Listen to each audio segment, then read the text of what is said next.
Hey everyone, Merlin here, and today I want to talk about how Star Wars, Disney Star Wars, may actually be turning a corner. Now I can hear the usual suspects already. What do you mean, Merlin? Haven't you heard? They're bringing back the sequel trilogy characters to do more stuff. I thought you said the sequel trilogy was going to be retconned or decanonized. Now, of course, this is coming from an article in Empire magazine where they interviewed Kathleen Kennedy. And here's the relevant quote from that article. "Certainly, those are not characters we're going to forget," teased Kennedy of that third generation of Star Wars heroes. "They will live on, and those are conversations that are going on with the creative team as well." Now, I love how people think that this means anything.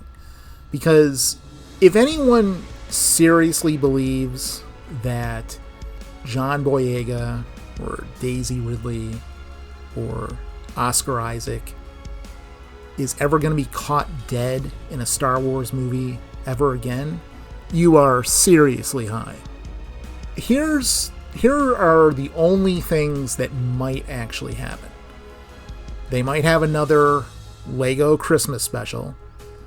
Or they might, if these people are really hard up for work, they might do like a sequel trilogy version of the original Star Wars Christmas special. But that's it. This sequel trilogy is never, ever going to be revisited. Now, with that out of the way, let's take a look at this tweet. So, Grace Randolph tweets, "Whoa, I hear Jon Favreau and Dave Filoni are in talks to head over to the movie side of Star Wars. That would be brilliant." And then you have OG Star Wars, who is not a fan of yours truly, quote tweeting Grace, saying, Oh, isn't Kennedy in charge of films? That's what I'm told. So she will tell them what to do or fire them.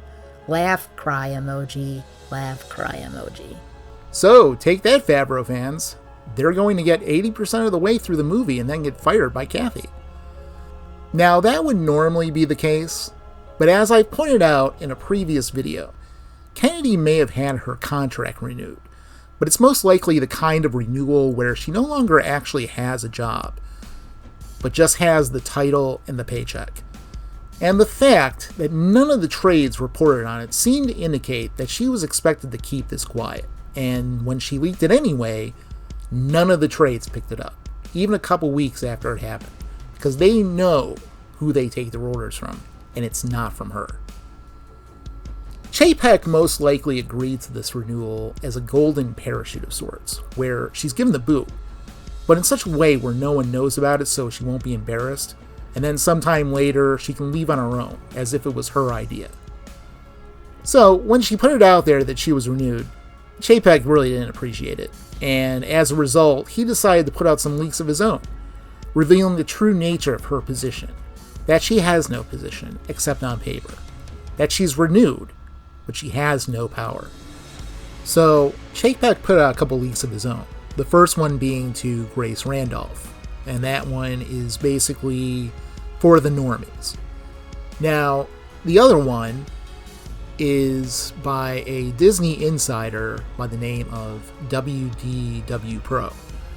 And he says, reporting from thatparkplace.com, Jon Favreau and Dave Filoni are being handed the keys to all future Star Wars movies for the foreseeable future.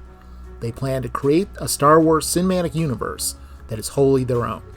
All that is left is a bit of extra pay negotiations and budgetary concerns.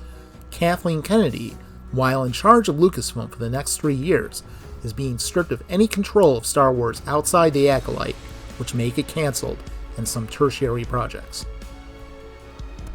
Now, I know there's a lot of doubters out there who think I'm wrong about this, but think about it. Every one of Kennedy's Star Wars projects have been absolutely ghosted. Rogue Squadron, shelved. The trilogy by the Game of Thrones guys, shelved. The Rian Johnson trilogy, shelved. The Acolyte, never going to happen. I know a filming date has been set, but they've set filming dates for it previously and had to push them back. They're just going to keep on pushing them back until people forget about it, because Disney knows it's DOA, but really doesn't want to publicly take an L. The High Republic is on borrowed time.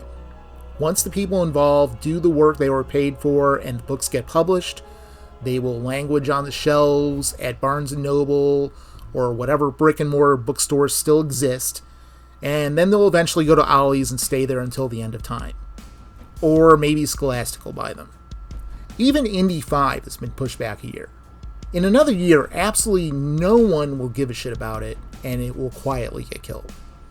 And here's another thing. At the end of the year, in just a few weeks, Bob Iger is leaving his position as chairman of the board of Disney. Taking his place is Chapek loyalist Susan Arnold. Like Chapek, Arnold is from the investor class, and not a fan of losing money. And guess what? All those people that would smugly say over and over again that Kennedy was the most powerful woman in Hollywood can't say that anymore, because now Susan Arnold is. And because she wants to make money, I have the feeling that Kennedy will be spending the rest of her days at Lucasfilm riding a desk inside a storage closet. Hope you liked the video. If you did, give it a like. If you didn't, give it a dislike. Be sure to subscribe and even do that thing with the bell. And remember, folks, no matter where you're going, there you are.